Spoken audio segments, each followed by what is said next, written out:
बहुत समय पहले की बात है, जब धरती पर अधर्म और अन्याय का बोलबाला था। उस समय भगवान श्री कृष्ण ने धरती पर अवतार लिया। वे केवल एक भगवान नहीं थे, बल्कि वे एक महान शिक्षक, मित्र और मार्गदर्शक भी थे। उनकी शिक्षाओं ने जीवन के हर पहलू को छुआ। एक बार की बात है, जब वृंदावन में कुछ गोकुलवासी बहुत परेशान थे। उनके गांव के पास एक बड़ा सा जंगल था, जहां बहुत सारे जंगली जानवर रहते थे।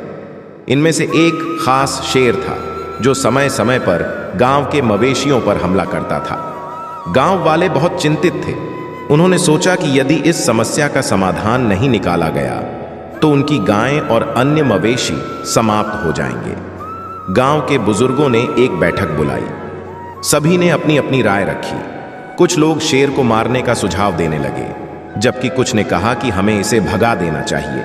लेकिन कोई भी ठोस समाधान नहीं निकल रहा था। अंत में सबने मिलकर निर्णय लिया कि वे भगवान कृष्ण से सहायता मांगेंगे। गांव के सभी लोग भगवान कृष्ण के पास पहुंचे। उन्होंने अपनी समस्या बताई। भगवान कृष्ण ने उनकी बात ध्यान से सुनी और फिर मुस्कुराते हुए बोले, डरो मत, मैं इस समस्या का समाधान करूंगा। लेकिन पहले तुम सबको एक काम करना होगा। तुम्हें अपने दिल में सत्य और धर्म की शक्ति को जागृत करना होगा। गांव वालों ने कहा, भगवान, हम क्या करें? कृष्ण ने उन्हें निर्देश दिया कि वे सभी को एकजुट होकर एक मजबूत दीवार बनानी होगी और उस दीवार के पीछे अपने मवेशियों को सुरक्षित रखना होगा।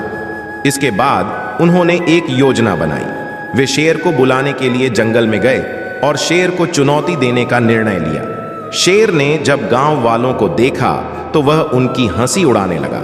लेकिन भगवान कृष्ण ने उसे यह समझाने का प्रयास किया कि असली शक्ति केवल शारीरिक शक्ति में नहीं होती, बल्कि सत्य और धर्म के पालन में होती है। शेर ने कहा, तुम मुझसे डरते हो, इसलिए मैं तुम्हारे मवेशियों को मारता हूं। कृष्ण ने उत्तर दिया, मैं तुमसे डरता नहीं हूं, लेकिन तुम अपने कर्तव्यों को भूल रहे हो। तुम्हें समझना चाहिए कि एक राजा का धर्म अपने प्रजाजनों की रक्षा करना है। कृष्ण ने फिर शेर को चुनौती दी। उन्होंने कहा, अगर तुम सच में शक्तिशाली हो तो आओ और मुझसे लड़ो। शेर ने सोचा कि यह तो आसान होगा, लेकिन जब वह कृष्ण से लड़ने आया तो कृष्ण ने अपनी दिव्य शक्ति का प्रदर्शन किया। कृष्ण ने शेर को अपनी आध्यात्मिक शक्ति से रोक लिया और कहा, तुम्हारी शक्ति का असली स्रोत तुम्हारी दरिंदगी है, जबकि असली शक्ति सत्य और धर्म में है। शेर ने तब कृष्ण की बात को समझा और उसने गांव के लोगों से माफी मांगी। उसने वादा किया कि वह अब कभी भी गांव के मवेशियों पर हमला नहीं करेगा। गांव वाले भगवान कृष्ण के प्रति आभारी हो गए और उन्होंने भगवान की स्तुति की सिखाया कि यदि हम सत्य और धर्म का पालन करें तो किसी भी समस्या का समाधान संभव है। यह कहानी न केवल गांव वालों के लिए प्रेरणा बनी, बल्कि यह भी सिखाया कि जीवन में हमें सदैव सत्य के मार्ग पर चलना चाहिए। इस घटना के बाद गांव में शांति और समृद्धि लौट आई। गांव वाले एकजुट होकर अपने जीवन में सत्य और धर्म का पालन करने लगे। वे समझ गए थे कि जब हम सही रास्ते पर चलते हैं और एकजुट रहते हैं तो कोई भी बलशाली शत्रु हमें हरा नहीं सकता।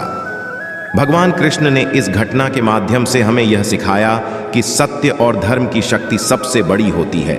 उन्होंने बताया कि हमें हमेशा अपने कर्तव्यों का पालन करना चाहिए और जीवन में आने वाली कठिनाइयों का सामना धैर्य और साहस के साथ करना चाहिए। इस प्रकार भगवान कृष्ण ने न केवल गांव वालों को सही मार्ग दिखाया, बल्कि हमें भी यह सिखाया कि सच्ची शक्ति और विजय केवल सत्य और धर्म के पालन में ही है।